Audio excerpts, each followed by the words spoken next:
భారతదేశంలో ఐటీ సంస్కరణలకు ఆద్యుడు రాజీవ్ గాంధీ అంటారు. తెలంగాణలో తెలుగు రాష్ట్రాల్లో కూడా ఐటీ విప్లవానికి కారణం రాజీవ్ గాంధీ అంటారు. కానీ అసలు హైదరాబాద్లో ఐటీ డెవలప్మెంట్కి కారణం నేనే అని చంద్రబాబు చెప్పుకుంటూ ఉంటారు. చూడండి, ఆయన మొదలుపెట్టిండు. ఆయన అన్నాడు ముఖ్యమంత్రిగా ఉన్నప్పుడు కొంత మొదలుపెట్టిండు అంతే. ఈయన కాదు, అసలు ఎవరు టెలికాం ఎవరు ఇంప్రూవ్ చేసిండండి? శాంప్ పెట్రోల్ పెట్టి చేసినప్పుడు అందరికీ అర్థం కాలే ఎందుకంటే టెలికాంను ఇంప్రూవ్ చేసింది కాబట్టి ఐటీ ఈడ పెరిగింది. ఆ తర్వాత ఈయన అడ్వాంటేజ్ తీసుకున్నాను, నేను కాదనా. కానీ who is the first person? That is the Rajiv Gandhi. ఆ తర్వాతనే అంతకుముందు మేము అమెరికా పోయినా అరే కార్లో కూర్చొని కూడా మాట్లాడవచ్చట ఫోన్లు ఎప్పుడు వస్తాయనేది అది కనిపెట్టినట్టు ఎవడు? రాజీవ్ గాంధీ. మొదలు అక్కడ తయారవుతుంటే ఆయన ఐడియా ఏంటంటే ఈ కంపెనీ 21st సెంచరీకి తీసుకోవాలి ఇండియా అనే ఐడియా ఉన్నది కాబట్టి టెలికాం ఇంప్రూవ్ చేసింది. కాబట్టి టెలికాం ఇంప్రూవ్ అయింది, సాఫ్ట్వేర్ వచ్చింది, హార్డ్వేర్ వచ్చిందా లేదా? చంద్రబాబు కూడా చేసి నేను చేయలేదని లేదు.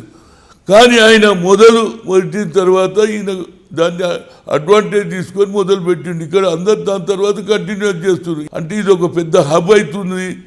ఇక్కడ వాల్యూ పెరిగింది. ఎందుకంటే ఇక్కడ వాతావరణం అండి అన్నిటికంటే మీరు బెస్ట్ పాయింట్ చెప్తా. ఇక్కడున్న కలామిటీ, ఇక్కడున్న కల్చర్ కానీ ముఖ్యంగా ఎన్విరాన్మెంట్ ఇక్కడ బాగుంటుంది. ఎక్కువ ఎండలు ఉండవు, ఎక్కువ వర్షం ఉండదు, అన్నీ అక్కడే ఉంది. ఆంధ్రలో ఒకటే మైనస్ పాయింట్, సముద్రం ఉన్నది కాబట్టి పొద్దున స్నానం చేయాలి, స్నానం చేయాలి. అక్కడ బాగా ఇక్కడ నార్త్ ఇండియాస్ వాళ్ళు ఎందుకు ఇక్కడ వస్తున్నారు? ఇక్కడ ఏ ఐఏఎస్ ఆఫీసర్ కానీ IPS once he was joined year after is retired also ఈ స్టే ఇయర్. నేను అడిగిన ఎంతోమంది ఐఏఎస్ ఆఫీసర్లు, నువ్వు సార్ మీ ఐ సెటిల్ అంటారు.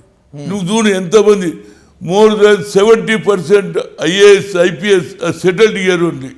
వాళ్ళు యూపీకి వెళ్ళి రావచ్చు, ఒరిస్సాకి వెళ్ళి రావచ్చు, రాజస్థాన్. కానీ ఇక్కడ వాతావరణం, ఇక్కడ కల్చర్ కూడా బాగుంది. అందుగురించి ఇక్కడ డెవలప్ ఉన్నది. ఇక్కడ ప్లేసులు కూడా ఏది స్థలాలు కూడా ఉన్నాయి. నిజాం వదిలి ఇవాళ ఏది హైటెక్ సిటీ ఉన్నది, గచ్చిబౌలి కానీ కొండాపూర్ కానీ ఇవన్నీ ఆనాడు వదిలేసినే కదా. ఎవరు? నిజాం వదిలిపెట్టిన ల్యాండ్ చాలా ఉన్నది, పెద్దగా ఉన్నది, విశాలంగా. కనుక ఇక్కడ ఎక్కువ డెవలప్మెంట్కు ఛాన్స్ ఉందనేది నా ఉద్దేశం.